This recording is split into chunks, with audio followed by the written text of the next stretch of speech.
Welcome back to another week of U.S. Studies. I cannot believe that we have only about 3 more weeks of school ahead of us. And as you'll see in this week's activities, we are really getting caught up to the present day. So, pretty soon we're going to be getting to stuff that you actually, lived through.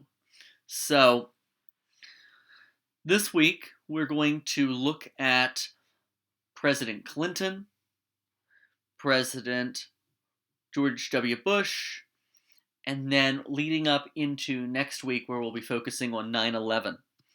So we have 3 assignments this week. The first one is a letter to President Clinton. Now you're going to write a letter to President Clinton, and I'll explain that in a minute. But first I'm going to go over our slides. So this week we're thinking about George H.W. Bush, President Clinton, and then George W. Bush, who came after. So George H.W., he succeeded the presidency after President Reagan. He came in and he said, America, I'm not giving you any new taxes. But when a budget deficit came up, unfortunately, he put in some new taxes. Yeah, he said, read my lips, no new taxes. And that's a hard thing to actually carry out. So, ultimately, the American people did not like him for that. In addition, the Cold War was coming to an end. So, the Soviet Union dissolved in 1991. We can finally call them Russia. The Berlin Wall was removed at the end of Reagan's presidency. So, there's just peace forever, right? No, there is not peace forever because you have the Persian Gulf War. This guy named Saddam Hussein from Iraq, he invades Kuwait. And so Bush sends troops over there to try to get the Iraqis back where they're supposed to be. And Saddam Hussein, ultimately, he backs off and he says, I will step back and I won't do it again, I promise. And George H.W. Bush says, okay, that's fine. A lot of Americans were upset because they felt that Saddam Hussein should have been removed from power because is somebody really going to just step back and not do it again? Well, he stepped back and waited a few years, but then he did go back and do it again because in the early 2000s, George W. Bush, he had to fight with Saddam Hussein again. This time they removed him from power. We'll get to that more next week.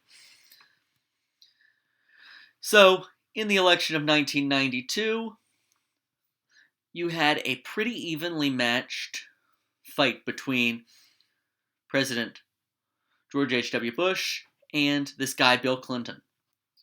However, a guy named Ross Perot, he was a third-party candidate. He came in and he kind of sucked the wind out of the sails of George H.W. Bush because he took votes away from him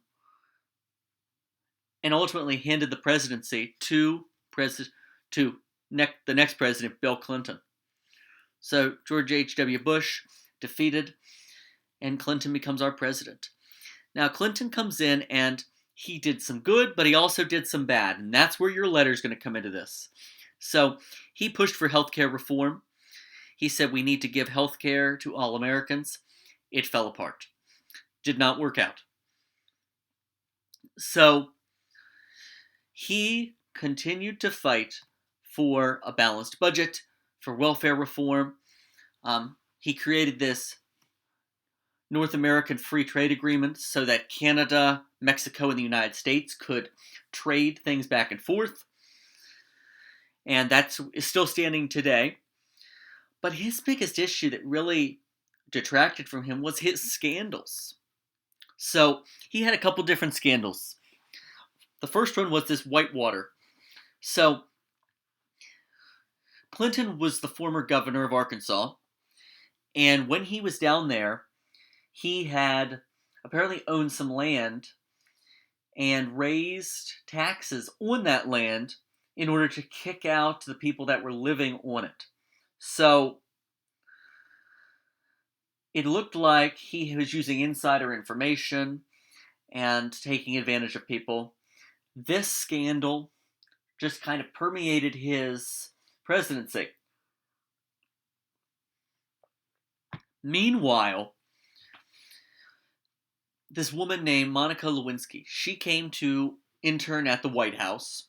She was doing some investigation on the Whitewater scandal.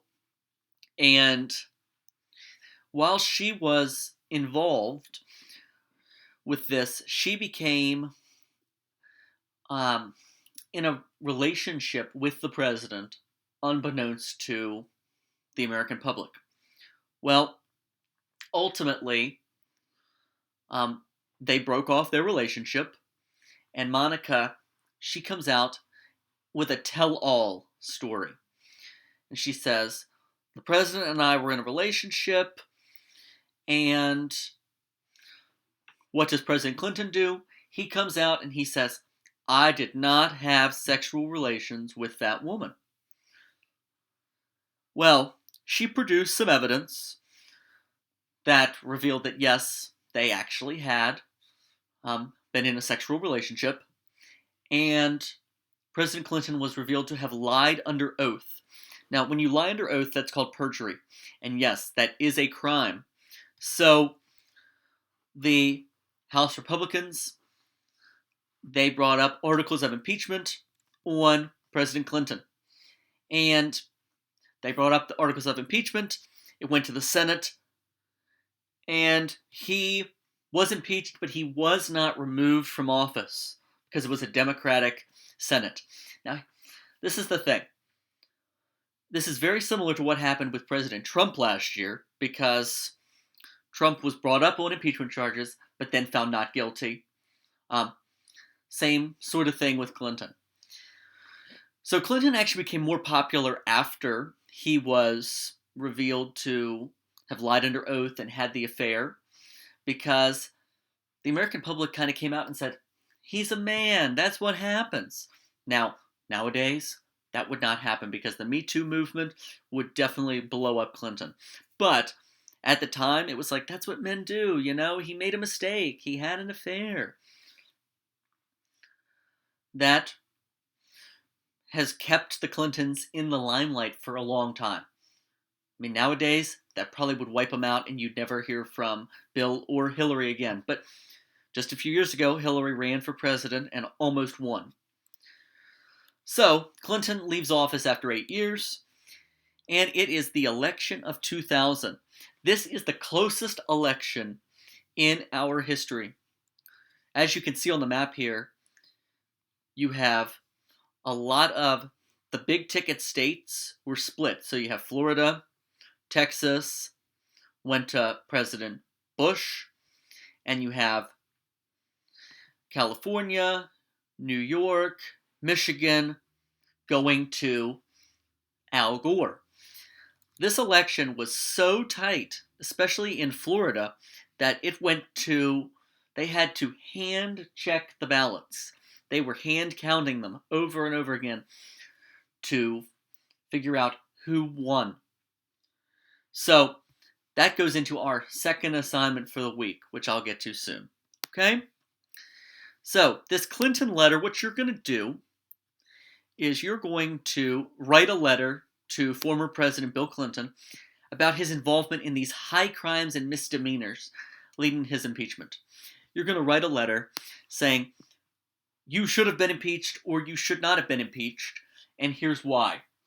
So, using what you know about Clinton, what you can research about President Clinton, say, what do you think should have been done? Then, you say, what is the impact of his impeachment by the House of Representatives? Why is this still a hot topic today? So, add your own personality to the letter. Make this fun and interesting. It's just a way for you to practice another style of writing while talking about history. Your second assignment for the week, election of 2000. You're going to read some pages about the election. And then you're going to say which candidate would you have voted for in the election. Justify your choice in at least 2 paragraphs of 5 sentences each, using what you read there. Which one would you vote based on the issues that they talk about, based on their background? It does not use their names, but it's George W. Bush and Al Gore. So I want you to look at it and say, what candidate would you vote for and why? And then next week we'll talk about the impact of the election and what happened afterwards. And then our final assignment for the week is our reflective blog. I know, guys, it's a lot of writing this week, but it's different styles of writing. So hopefully if you pace yourself, do a little bit early in the week, a little bit middle week, a little bit end of week, you'll be all caught up. I promise we won't do this much writing going forward. Everything seemed to fall together this week that way. So your blog post is, President Reagan worked to make America strong and safe from war and communism as the Cold War came to an end. It was the hope of the Republican Party to make life better in the U.S. than it had been at any time previously. So your question is life better now than in the past? You can talk about the modern day. You can talk about, compare the past to the present. I don't care how far back you look to today. Let's do a comparison. People say, oh, life is just going to be so much better in 20 years. Is it? Or was life better in a different decade? What do you think? What makes life better now, or what made life better then? So that is your assignment for the week. As always, guys, if you need to contact me, send me an email, give me a call on Google Voice. You may also send me a message on Remind. Reach out to me in whatever you want. Send me a carrier pigeon. I don't care. But if you need something, reach out. I'm still here for you, even though we are miles apart. Hopefully you're doing well. I've been thinking about you a lot, and I look forward to talking to you and seeing you guys real soon. Have a nice day, guys. Bye-bye.